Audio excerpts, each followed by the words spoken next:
In this tutorial I will show you how to fix Telegram download stuck. First, open your App Store in your phone. Search for Telegram.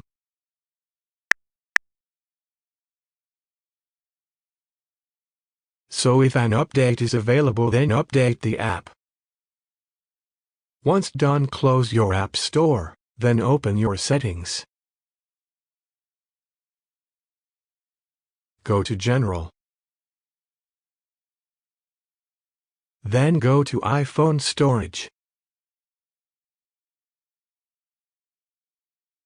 In iPhone Storage, search for Telegram and then tap on it. Tap on Offload App. Then select Reinstall App. I hope this fixes your issue.